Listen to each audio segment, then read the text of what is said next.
NEET परीक्षा में हुई धांधली को लेकर आज राजधानी लखनऊ में यूथ कांग्रेस के कार्यकर्ताओं ने जोरदार प्रदर्शन किया। यूथ कांग्रेस ने केंद्र सरकार के खिलाफ नारेबाजी करते हुए दोबारा से नीट की परीक्षा कराने की मांग और साथ ही केंद्रीय मंत्री धर्मेंद्र प्रधान के इस्तीफे की मांग उठाई।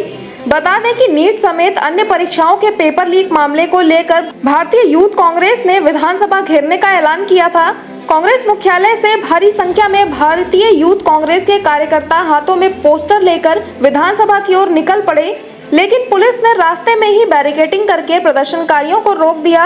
ऐसे में यूथ कांग्रेस के कार्यकर्ता बैरिकेडिंग पर चढ़कर प्रदर्शन करने लगे और केंद्र सरकार के खिलाफ नारेबाजी की। इसके बाद पुलिस ने प्रदर्शनकारियों को हिरासत में लेकर इको गार्डन भेज दिया। इस दौरान पुलिस और कार्यकर्ताओं के बीच काफी धक्का मुक्की और नोकझोंक भी देखने को मिली। हिरासत में लिए जाने के बाद कार्यकर्ता हाथ में संविधान और भगवान शंकर की तस्वीर दिखाते हुए नजर आए।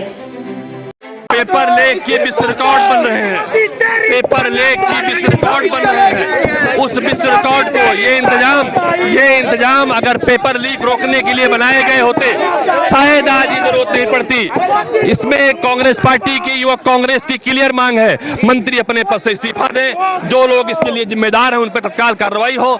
सरकार उन्हें बचाने का काम कर रही है, ना कि फंसाने का काम कर रही है। नीट पेपर जो लीक हुआ है उसी के संदर्भ में हम लोग शांतिपूर्वक हम लोग जा रहे थे विधानसभा घेराव करने, जिसके संदर्भ में ये योगी सरकार की गुलाम पुलिस हम लोगों को जबरदस्ती गिरफ्तार कर हम लोग के हक हुकुम की बात दाबना चाह रही है। आज मैं ये बता दे रहा हूँ योगी सरकार को, हम युवा इन पुलिस वालों से डरने वाले नहीं है। हम कांग्रेसी हैं, हम डरने वाले नहीं है किसी से, बता दे रहा हूँ। लगाए मुकदमा, देखे कितना मुकदमा लगाते हैं। कार्रवाई की होती जब पेपर लीक का सिंडिकेट जो दोषी लोग हैं इस भारतीय जनता पार्टी सरकार को संचालित करने में सरकार का हिस्सा हैं, उन पे किया होता। शिक्षा मंत्री को बर्खास्त करके कार्रवाई की होती, शायद जो हजारों लाखों बेरोजगार नौजवानों के भविष्य के साथ खिलवाड़ हुई है आज वो नहीं होता। ये सरकार ने पेपर लीक का विश्व रिकॉर्ड बनाया है, जिसका भुगतान भारतीय जनता पार्टी सरकार को करना पड़ेगा। मेरी मांग ये है कि धर्मेंद्र प्रधान जो है इस्तीफा दें।